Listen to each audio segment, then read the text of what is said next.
Good morning everyone, this is Hart and I'm back with Dragon Force 2. I say good morning because it's 5:30 in the morning and I just woke up. I don't know why, my sleeping pattern is so messed up right now. I'm trying to get through. I've made the decision to maybe do one of these commentaries at least a day so that I can try and catch up to where I'm up to in as far as how far I've played. Okay, so we're fighting Filippo, so let me find his entry.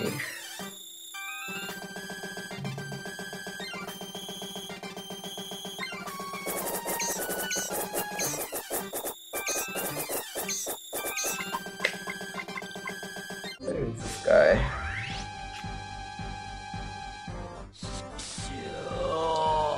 Oh, the skill I'm using here, by the way, is Soul Dagger, which is it's carried over from Dragon Force 1. It's a useful skill in that it damages the enemy general, can hit a few units along the way, and also reduces their charge, so it delays their special skills. So Filippo is he's a bandit. His alignment is iron. He starts at level 1, he's 28, he's male, he's human, and he's from Vandalia.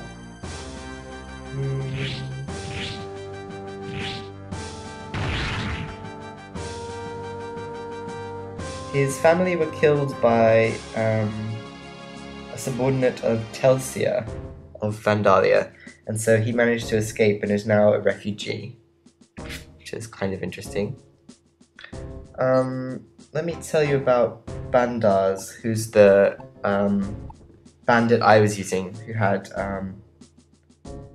oh sorry, I called it Soul Dagger, it's actually Dagger Throw. He is a bandit as well. His element is darkness. His starting level is 3, he's 36, he's male, he's human, he's from Tragnor.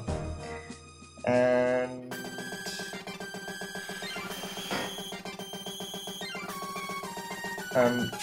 for a long time he's been feared for his greed, and because he's hated by many, he's lived a solitary life. But Sanith, who isn't afraid of him and opens her heart to him, he is able to make friends with her. So that's neat. And then I'm bringing Edelbach in to fight this guy, whose name I didn't look at, so I need to find him now. Xhen, who is another bandit. There are a lot of bandits in Xhen's kingdom. His element is light, his starting level is 2, he's 35, he's male, he's human, and he's from Topaz. And he likes to drink. And when he drinks, he gets stronger. And he was a subordinate of Fang. Okay. And then lastly we fought Annette. Where is Annette? Oh, I'm sure I've read her profile already. So now that we've defeated those generals that Xhen sent our way, I'm just refilling my units, and the only people that Xhen has left in his main castle are Xhen and Muka. So since there's only 2 generals left, it shouldn't take me too long to get rid of them. Right now I'm just waiting for more recruits to appear in my castle so that I can fill up my units again. And in the meantime I might as well recruit new people elsewhere. I've got Barley just sitting on this village for no particular reason. Other than to try and find items there. I think I'm being a little bit premature though. I think you can't find any decent items there until a little bit later on. I'm not sure. So I'm just, while I'm waiting, I'm filling up everyone else's troops at the same time.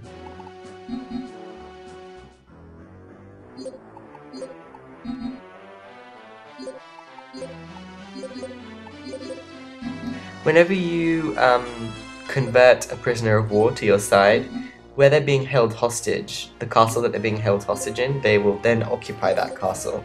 But they always start with 0 units. They'll have the maximum possible units that they had before you captured them, but they always start with no units, so it's a good idea to check your castles periodically to refill the units of your prisoners of war if you intend on using them in battle, because it can happen that you get attacked by surprise and then you think, oh, that's great, I've got tons of generals here, it's fine, and then you get into battle and you realize that none of them have any troops, so to avoid that, it's a good idea to keep checking every now and then.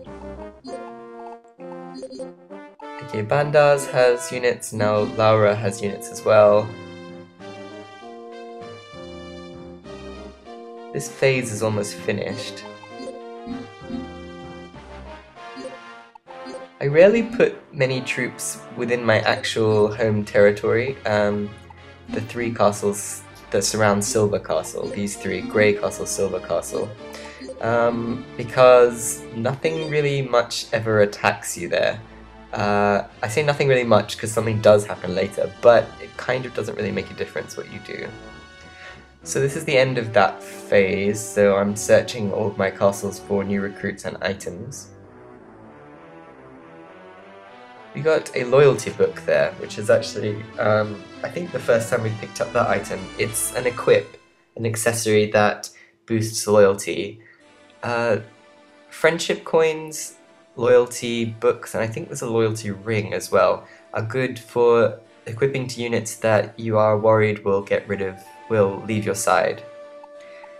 And there was a little notification there that just told me that one of my researches was complete. The researches take 2 to 3 weeks depending on which item you're trying to make and which ingredients you use to make that specific item. This is that loyalty book, and another magic ring. Magic rings are useful because they boost magic and charge and can be equipped to anyone.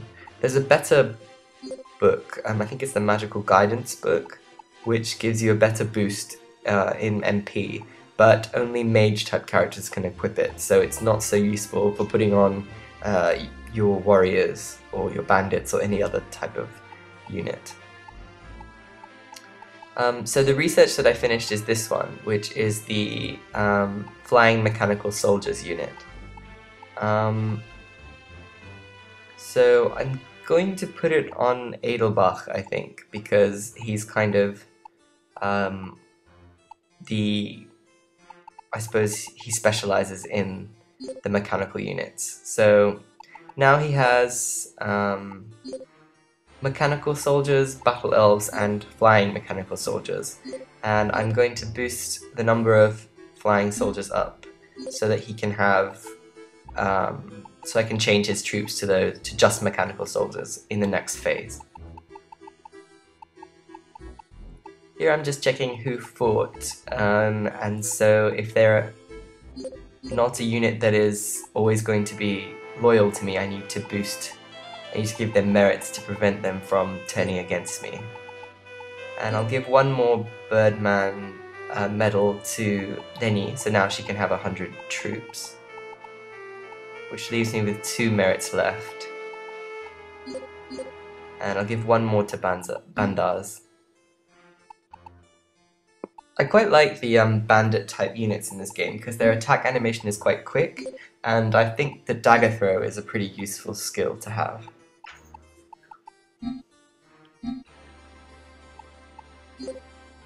Okay, I'll go through and talk to my prisoners of war. So all the units that were loyal to Xhen that I just beat are captured as prisoners of war, but most of them, like Qinnan there, will only join you once Xhen does, same with Holbai. Units that are unconditionally loyal to a certain monarch, if you capture them as prisoners of war, it doesn't matter how many times you talk to them in your domestic phase, if you haven't converted their monarch to your side, they'll never join you. So it doesn't help to wait around and hopefully they'll come over to your side, because it doesn't ever really change anything. I equipped Bandas with the magic ring there so that he has a faster charge and more MP.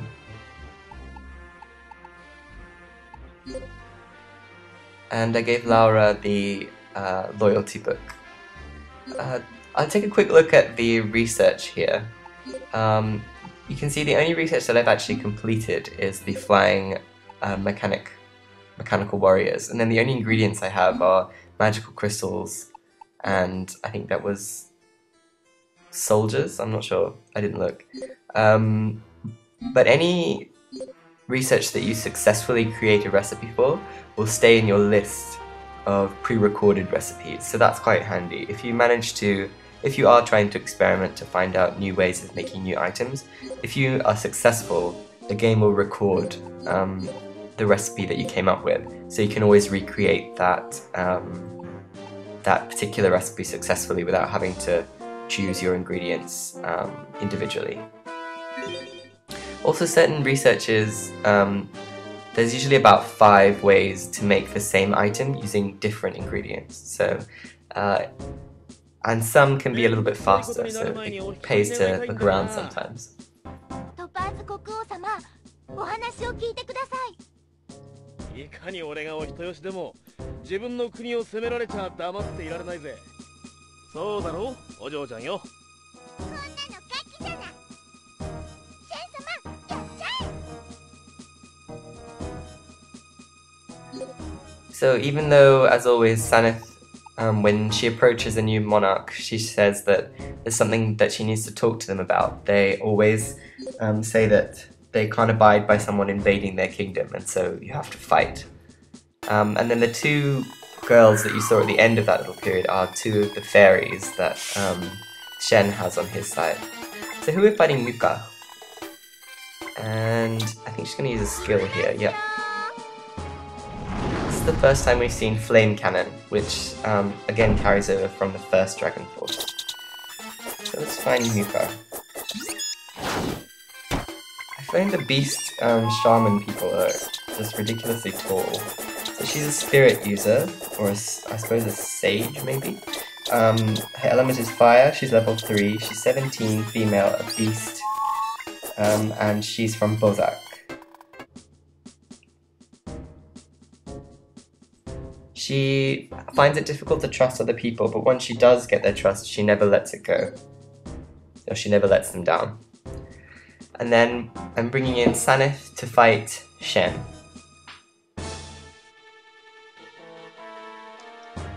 Xhen is he's a monarch, but he's a bandit by nature, I think. So he has a lot of the same skills that Bandars had, like dagger throw. And he's actually quite an easy monarch to use in battle. I quite like him.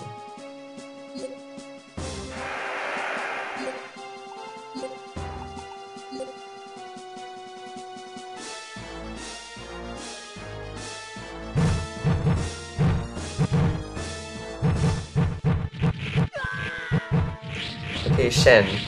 He is a bandit, his element is fire, he starts at level 1.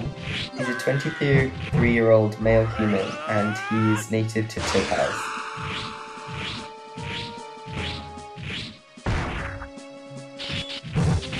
He is the leader of the bandit group, the Hall of the Red Forest.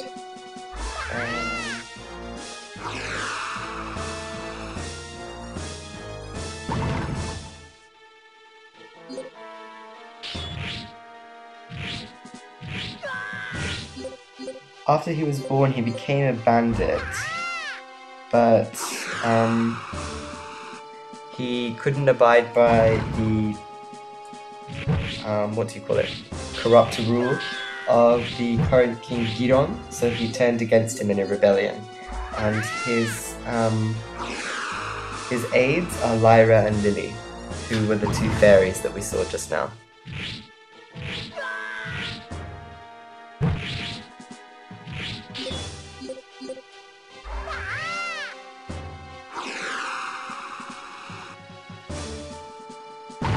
And as usual, I try to use Water Ball to drop his HP to 0 rather than make him retreat, because Sanith will get the most experience that way.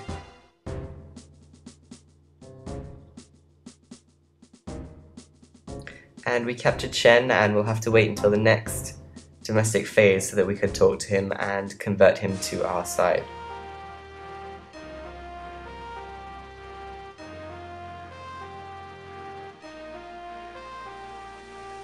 And then he leveled up.